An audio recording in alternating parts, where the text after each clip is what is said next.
ప్రభువైన యేసుక్రీస్తు నామములో మీ అందరికీ వందనాలు. నా దేవుడు మిమ్మల్ని మీ కుటుంబాలను నిండారులుగా దీవించునుగాక. ఈరోజు ఒక తీర్మానం చేసుకున్నాం. ఆయన ఏమంటున్నాడంటే, మనము ఆయన ద్వారా ఆయన కొరకు ఆయనలో జీవిస్తున్నామా? మీరు నీ కోసమే జీవిస్తున్నారా, నా కోసం జీవిస్తున్నారా అని అడుగుతున్నాడు. మనం ఏమి సమాధానం చెప్పాలో కొన్ని బైబిల్ లేఖనాల ద్వారా తెలుసుకుందాం. గలతీ పత్రిక 2వ అధ్యాయము 20వ వచనాన్ని నేను చదువుతున్నాను. అందరూ కూడా బైబిల్ ఉంటే తీసి చదవండి, దేవుని దీవెనలు పొందుకోండి. గలతీ పత్రిక 2వ అధ్యాయం 20వ వచనం. నేను క్రీస్తుతో కూడా శిలువ వేడి వేసి ఉన్నాను, ఇకను జీవించువాడును నేను కాను, క్రీస్తే నా యందు జీవించుచున్నాడు. నేనెప్పుడు శరీరమందు జీవించుచున్న జీవితంలో నన్ను ప్రేమించి నా కొరకు తన్ను తాను అప్పగించుకునే దేవుని కుమారుని అందరి విశ్వాసము వలన జీవించుతున్నాను అంటున్నాడు పౌలు గారు. ఒకప్పుడు హింసకుడు, దోషకుడు, ధర్మశాస్త్రాన్ని క్షుణ్ణంగా తెలిసినవాడు, అన్నీ కూడా చేసినవాడు, దేవునిలోకి వచ్చి దేవునితో పట్టబడి దేవుని నీతిని నెరవేర్చేవాడుగా ఆయన ఒక 13 పత్రికలు రాయటానికి కృప చూపించాడు.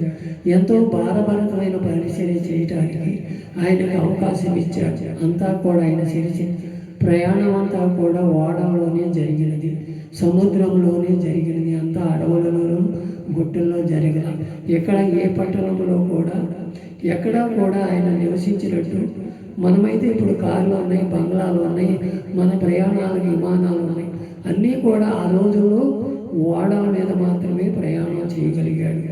ఆయన చేయగలిగినదంతా కూడా దేవుని సేవ చేయాలని, అందరినీ సమస్తము వదిలిపెట్టి దేవునిలో ఉండాలని, నేను క్రీస్తుతో కూడా శిలువ పడి వేయి ఉన్నాను అంటున్నాడు. ఆయన క్రీస్తుతో శిలువ ఎందుకు వేయబడ్డాడు?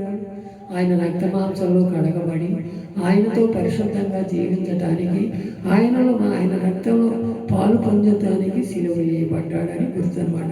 మనం కూడా బాప్టిజం తీసుకొని మన పాత జీవితాన్ని వదిలిపెట్టి రోత జీవితాన్ని వదిలిపెట్టి కొత్త జీవితం వదిలింటే మరణాన్ని జయించిన వారంగా ఉంటాం.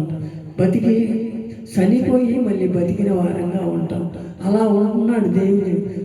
క్రీస్తు నా యందు జీవించుతున్నాడని చెప్పగలుగుతున్నాడు. ఎప్పుడు జీవించుతున్నాడు? ఆయనతో నమ్మి బాప్తిసం పొంది రక్షణ పొందినాక ఆయన మనలో ఉంటాడు. ఇప్పుడు ఉంటాడు. ఉండడానంటే మీ హృదయం అనే దేవాలయంలో ఆయన్ని చేర్చుకొని ఆయనలో నిలవగలిగితే, చేర్చుకుంటే ఆయనలో ఉండడానికి ఇష్టపడితే కాక దేవుని కార్యాలు కూడా కొన్ని మనం చూడగలిగి ఏమంటున్నాడు? నేను ఇప్పుడు శరీరం ముందు జీవించుతున్నాను, ఈ శరీరం నాది కాదు, క్రీస్తు శరీరం అయి ఉన్నది, నాలో ఆయన ఉన్నాడు, నేను ఆయనలో అంటుకట్టబడ్డాను, ఆయన ఏది చెబితే అది చేస్తానని ఒక తీర్మానం చేసుకోగలిగాడు. అలా మనం చేయగలుగుతున్నామా? బాప్టిజమా నేను 30 ఏళ్ళ తీసుకున్నానండి, పెద్దయ్య గారు ఇచ్చాడండి అని గొప్పలు చెప్పుకుంటూమైనా మనం ఏమైనా చేయగలిగేది ఏమన్నా ఉన్నదా? మనం ఇంటి పక్కన వాళ్ళు సువార్త చేయగలిగామా? ఎవరినన్నా మనం తీసుకొచ్చి మందిరంలో నిలబెట్టగలిగామా? ఎవరైనా మన కుటుంబంలో రక్షణ లేని వారికి రక్షణ అనుగ్రహించగలిగామా? ఒక్కసారి మన హృదయాన్ని పరిశోధించుకోవాలి. మనం ఎందుకు నిలబెట్టాడు? మనలో ఉచితంగా ఊరిని తీసుకొచ్చి ఇక్కడ నిలబెట్టలా. ఆయన మన మీద ఒక ప్రణాళిక అయి ఉన్నది. ఆ ప్రణాళిక ఏమై ఉన్నది? మనం ఇతరులకు మన సాక్ష్యం బోధించాలంట. మనం బోధించే సాక్ష్యం ఎలా ఉండాలి? క్రీస్తు నాలో ఉన్నాడు, నన్ను చనిపోయిన వాడిని స్థితిలోంచి బతికించాడు, నన్ను మీ మధ్యన నిలబెట్టి సజీవులుగా నిలబెట్టాడు, క్రీస్తు నాలో నివసించుతున్నాడు, మీరు కూడా నివసించేలాగా ఉండాలంటే మీరు కూడా దేవునితో ఐక్యపడండి అని మనం సాక్ష్యం చెప్పాలి. మన సాక్ష్యం ఎలాంటి సాక్ష్యం అవుతుంది అనుకుంటే, మనం చేసే పనులు చేస్తానే ఉంటాం.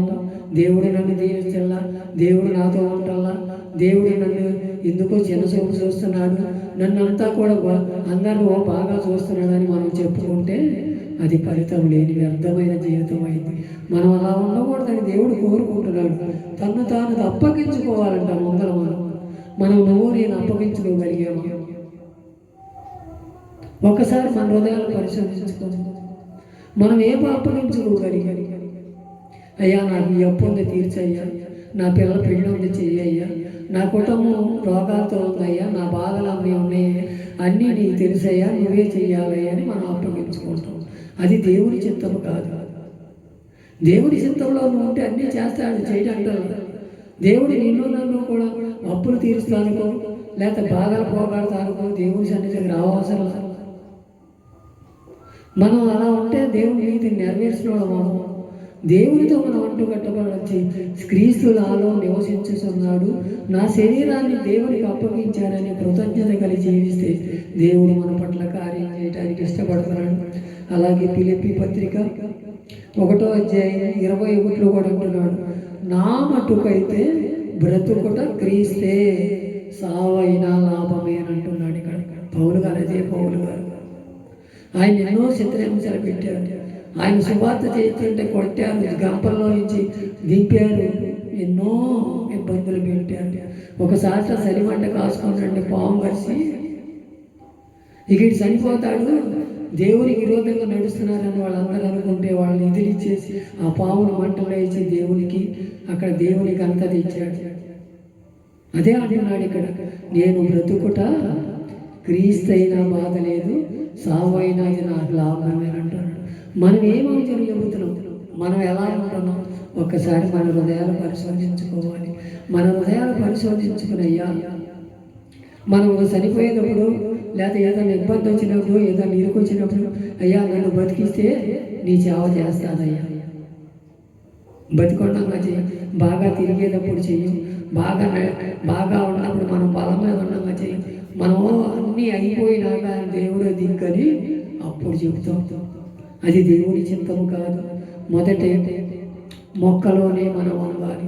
మొక్క వేసినప్పుడే మన మోకాళ్ళు యేసు నామంలో వంగును గాక.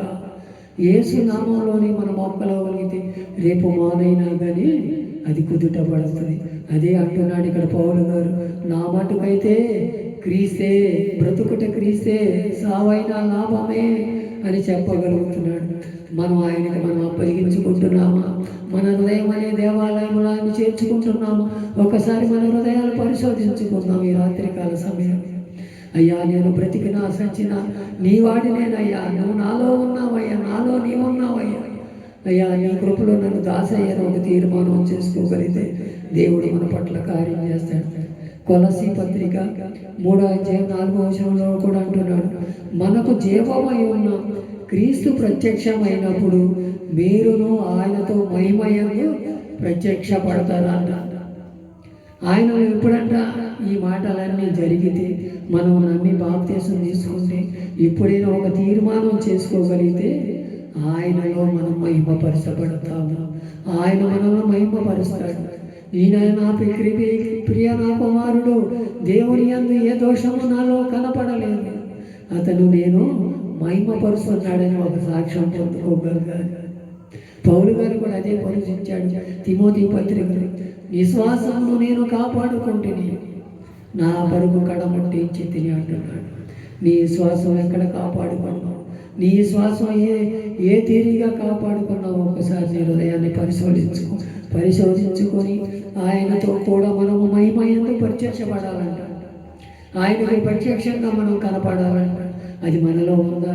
మన జీవితాలు మార్చుకొని దాయినలో, అయ్యా నా మటుకైతే బ్రతుకుట క్రీస్తే, సావైనా లాభమే, అయ్యా నీలో నన్ను దాసయ్యా, నేను క్రీస్తు నాయాన్ని జీవించుతున్నాడు, నేను ఇప్పుడు శరీరం నా శరీరం కాదయ్యా, అది మహిమపరచిన శరీరం అయ్యా మనం చెప్పుకోగలుగుతున్నామా?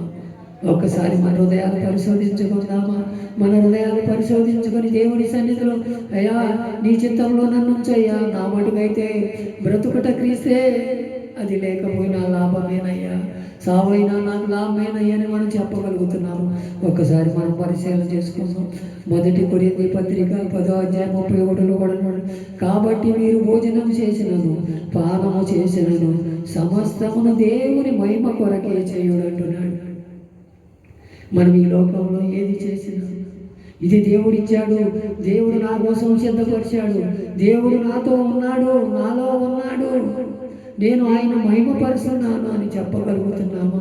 నేను కష్టపడ్డా, నేను కొన్నా, నేను చేశా, నేను చేయమంటే ఇదంతా జరుగుతుంది అని అహంభావం మనలో ఉందా? ఒక్కసారి మన హృదయాలు పరిశోధించుకొని ఇక్కడ అదే అంటున్నాడు కొరింథీ పత్రికలు, భోజనము చేసినను పానము చేసినను యెహోవాయే ఇచ్చాడు, యెహోవా వల్లే కలిగినది.